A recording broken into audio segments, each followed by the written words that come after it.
Hello everyone. तो सुबह हुई नहीं है, मैंने फिर से व्लॉग बनाना स्टार्ट कर दिया। मेरे हाथ में था ये वॉलमार्ट का बैग। इसकी क्या कहानी है आगे जाके आपको बताऊंगी। फ़िलहाल आप हाय देख लें मेरी फ्रेंड मीमी का। ये बेसिकली मलेशिया से और जब भी मुझे कोई काम होता है आ जाती है। और हम जाने लगे थे वॉलमार्ट। वॉलमार्ट जाने का रीज़न ये था कि मैंने कुछ शर्ट्स ली थी और एक पैंट ली थी, लेकिन उसका जो साइज़ है वो मेरे हिसाब का नहीं था। यूएस में ये मेरा एक वियर्ड एक्सपीरियंस रहा है कि जब आप कोई चीज़ स्मॉल में मंगवाते हो तो वो आपको मीडियम में दिख रही होती है, और अगर कोई चीज़ आप मीडियम में मंगवाते हो तो वो लार्ज में दिखती है। मतलब ये कि प्रोपोर्शन यहाँ पे बड़ा है। और ये सिर्फ ड्रेस या फिर कपड़ों की हद तक नहीं बल्कि खाने में भी होता है। अगर आप मीडियम प्लेट मंगवा रहे हो तो उससे 3-4 लोगों का पेट भर सकता है।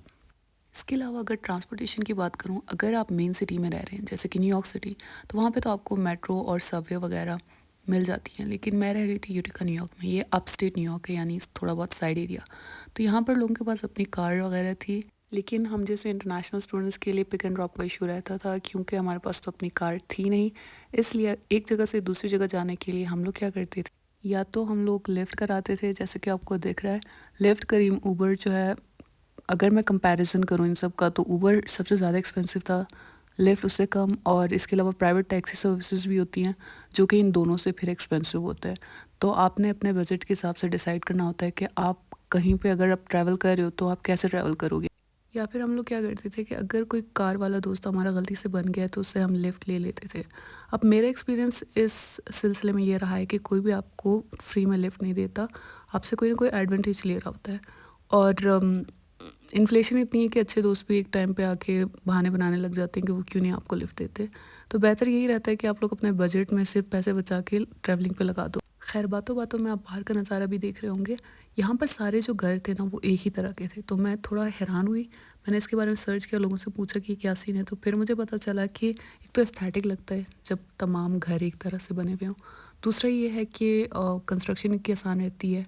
और तीसरा ये कि जब ट्रायंगुलर रूफ्स होते हैं तो पानी और स्नो बह जाता है, जिससे घर वगैरह ख़राब नहीं होते। अच्छा, तो अब फाइनली आ गया है वॉलमार्ट और हम एंटर हो रहे हैं होम एंड फार्मेसी फ्रंट से। जैसे ही आप इसके करीब जाओगे एक ऑटोमेटिक डोर आपको देखते ही खुल जाएगा। इसके बाद आपके पास पड़े हुए ट्रॉलीज़ और बास्केट। अगर आपने ज़्यादा सामान लिया है तो आप इनमें डाल सकते हो। हमारे पास इतना कुछ था नहीं, हमने सिर्फ शर्ट्स और पैंट एक्सचेंज करनी थी और साथ में 1-2 चीज़ें ख़रीदनी थी, तो हमने सोचा कि हम वो हाथ में पकड़ लेंगे। स्टोर में एंटर होते ही आपको बहुत सारे काउंटर्स दिखेंगे जहाँ से आप चेकआउट करा सकते हो सामान। इसके अलावा वॉलमार्ट का स्टाफ भी होता है आपकी असिस्टेंस के लिए। मैं तो जा रही थी रिटर्न एंड एक्सचेंज काउंटर पर। यहाँ पर आप देख सकते हो कि कोई शोर शराबा नहीं है और सब लाइन में खड़े हैं। तो मैंने सोचा कि मैं भी लाइन में खड़ी हो जाती हूँ और अपनी बारी का इंतज़ार करती हूँ। लाइन में खड़े होने वाली ये आदत सिर्फ आपको यहाँ पे नहीं दिखेगी, बल्कि ऑलमोस्ट हर जगह दिखेगी यूएस में। चीज़ें बेचकर जो मुझे पैसे मिले, मैंने सोचा कि उनको मैं उड़ा देती हूँ, क्योंकि सेविंग मुझसे होती नहीं है। जब पैसे रखे नहीं जाते, कहीं लगा देने चाहिए। यही सोचकर पूरा वॉलमार्ट एक्सप्लोर किया और फाइनली हम उस सेक्शन में आए जहाँ पर थोड़े बहुत कपड़े थे। यहाँ पर इतनी वैरायटी तो थी नहीं, लेकिन कुछ ब्रांड्स पर सेल लगी हुई थी और टाइम पास के लिए हमने सोचा कि यही सेल देख लेते हैं। सेल देखते देखते मेरी नज़र पड़ी ग्राफिक एंड टीज पोर्शन पर। यहाँ पर एक बॉटम मुझे क्यूट लगा था जिसके ऊपर बना हुआ था स्पंज बॉब, और मुझे अपने बचपन की याद आ गई। फिर थोड़ा बहुत सामान लेके हम गए चेकआउट काउंटर पर। आप बारकोड स्कैन करके सेल्फ चेकआउट भी कर सकते हो अगर आप हसल करना चाहते हो। हम में इतनी हिम्मत नहीं थी, क्योंकि सुबह का टाइम था, नींद भी पूरी नहीं थी और काफ़ी सुस्ती चढ़ी हुई थी। ये करते करते हम पहुँचे हैं एग्ज़िट पर, और एग्ज़िट पर आकर हमें ये ख्याल आया कि बस तो काफ़ी लेट होनी है, जो कि वाहिद पब्लिक ट्रांसपोर्ट है हमारे एरिया की। मुझे समझ नहीं आता कि लिफ्ट तो हमने करा दी है, बाहर मैं क्या करूं, क्योंकि कुछ कैप्चर करने लायक था नहीं। तो मैंने वॉलमार्ट का दूसरा फ्रंट कैप्चर किया और साथ में वॉलमार्ट का लोगो भी एक आखिरी दफ़ा जूम करके देखने की कोशिश की। वॉलमार्ट की कहानी काफ़ी इंटरेस्टिंग है। जब एक बंदे को ख्याल आया कि यार मैंने पब्लिक सर्विस करनी है और अच्छी क्वालिटी की चीज़ें कम कीमत में अपने लोगों को देनी है। जहाँ तक मुझे याद आ रहा है इनकी बिजनेस स्ट्रैटेजी यही थी। अब मैं आ गई थी अपने हॉल वापस। इसका नाम था बुलेट हॉल। इसमें मैंने काफ़ी अच्छा टाइम गुजारा है, और उस दिन मैंने गिफ्ट तैयार करके अपनी रूममेट को भी दिया था, लेकिन वो मोमेंट मुझसे कैप्चर नहीं हुआ। फिर मैंने अपने स्वीट को एक आखिरी दफ़ा देखा। मेरा स्वीट जो है थोड़ा बहुत मुझे कोज़ी लगता था, क्योंकि सेंट्रल हीटिंग था, टेम्परेचर आप ऊपर नीचे कर सकते थे। बाकी जितनी भी डेकोरेशंस आपको दिख रही हैं, ये सारी की सारी डेकोरेशंस मेरी स्वीटमेट्स की थी। मैंने सिर्फ 1-2 चीज़ों पर काम किया था। बैनर के ऊपर जो आपको मूस दिख रहा है, ये हमारी यूनिवर्सिटी की निशानी थी। इसके अलावा मेरा टेक होम एग्ज़ाम भी आपको दिख रहा होगा, लावारिसों की तरह सोफ़े के ऊपर पड़ा हुआ है।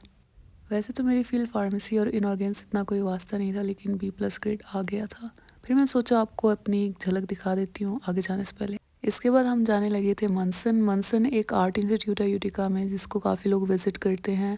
तो मैं थोड़ा बहुत एक्साइटेड थी इसको लेकर। इसके बाद मेरी फ्रंट सीट पैसेंजर पर नज़र पड़ी। मैंने सोचा कि इसको हाय हेलो कर देती हूँ। इतने में जैना ने मेरे लिए जगह बनाई पीछे और मैं बैठने लगी। कार के हवाले से मेरी एक ऑब्जर्वेशन ये रही कि आप चाहे आगे बैठो पीछे बैठो आपको सीट बेल्ट लगानी होती है, और अगर आप सीट बेल्ट ना लगाओ तो गाड़ी इतना शोर मचा रही होती है। वैसे तो हमारा उस दिन का व्यू बाहर का अच्छा आ रहा था और मुझे रियलाइज़ हुआ कि हमने ऊबर कराई है फिर से, और हमारी राइड भी काफ़ी अच्छी थी, ड्राइवर भी अच्छे थे, लेकिन फिर भी मेरे ख्याल से मैंने कोई टिप नहीं दी थी, पर मैंने उनको अप्रिशिएट कर दिया था। इसके बाद आगे मनसन। मनसन की बिल्डिंग बाहर से जितनी प्यारी दिख रही थी अंदर से भी उतनी ही खूबसूरत थी। और ये जो हॉल आपको दिख रहा है यहाँ पे खाली खाली दिख रहा होगा, लेकिन काफ़ी विजिटर्स थे हमारे अलावा भी, और बहुत सारे आर्ट के पीसेस थे जैसे कि पेंटिंग और साइड पे इनकी डिस्क्रिप्शंस लिखी हुई थी। हमारे पास इतना टाइम नहीं था कि हम ज़्यादा एक्सप्लोर करें उस जगह को, तो हम लोग वहाँ से निकलने लगे। वैसे तो इस जगह में आपको बहुत सारा आर्ट पीस देखने को मिलेगा, लेकिन अगर हम इसके नाम की बात करें तो ये एक फैमिली के नाम पर रखा गया था जो कि कनेक्टिकट, एक यूएस की स्टेट न्यूयॉर्क के पास ही, वहाँ से न्यूयॉर्क शिफ्ट हुए थे। और अगर मौसम की बात करें उस दिन काफ़ी प्यारा था, ना ज़्यादा बारिश ना ज़्यादा बादल, लेकिन ठंड बहुत ज़्यादा थी और उस ठंड को कम करने के लिए सूरज निकला हुआ था। इसके बाद हम लोग उस शॉप में गए जो कि जैना ने हमें सजेस्ट किया था, और मुझे और मिमी को ये शॉप काफ़ी अच्छी लगी क्योंकि इनकी सर्विसेज भी अच्छी थी और इनका जो खाना था वो भी अच्छा था।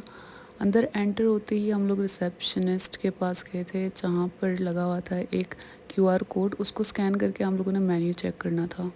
मेन्यू चेक करते हुए दूसरे लोग क्या करते हैं इसका तो मुझे नहीं पता, लेकिन मेरी ये कोशिश होती है कि कोई ऐसी चीज़ ढूंढूं जो मज़ेदार भी हो और अफोर्डेबल रेंज में भी हो। इसलिए मेन्यू चेक करना एक हासिल रहता है क्योंकि आपने सारी आइटम्स देखनी होती हैं और फिर ये डिसाइड करना होता है कि क्या चीज़ इकोनॉमिकल है। ये हम वैसे तब कर रहे होते हैं जब अपने पैसे लग रहे हों। जब मैं घर पर होती थी और बाबा हमें कुछ खिलाने ले जाते थे तब मैं बिना देखे ऑर्डर करती थी, लेकिन बाहर जाके मैंने इस चीज़ पर काबू रखा। खैर हम जिस शॉप में थे यहाँ पे आपको पेमेंट एडवांस में करनी होती थी और उसके बाद आपको ऑर्डर मिलता था। अब कार्ड स्वाइप करने के लिए मेरे बैग में पड़ा हुआ था कार्ड, और मैं बहुत सुस्त इंसान हूँ इसलिए मैंने जेब से जितने भी पैसे थे वो निकाल के दे दी और मुझे रिटर्न भी मिला। इसके बाद मैंने कैमरा साइड पे रखा ताकि आप लोग मुझे भी देख सकें और मेरी चॉकलेट ड्रिंक को भी। मैं हमेशा चॉकलेट ऑर्डर करती हूँ। विंडो से बाहर मुझे स्टानले दिख रहा था। ये बेसिकली एक थिएटर है यूटिका न्यूयॉर्क में और एक टूरिस्ट स्पॉट भी है, तो अगर आप में से कोई जाता है आप इस बिल्डिंग को लाजमी देखें। ये बाहर से जितना खूबसूरत है अंदर से भी उतना ही खूबसूरत है। वापस मेरी चॉकलेट ड्रिंक की अगर हम बात करें तो जितना मैं चॉकलेट कंज्यूम करती हूँ मुझे लगता है कि मैं चॉकलेट और पानी पर पूरी ज़िंदगी सर्वाइव कर सकती हूँ।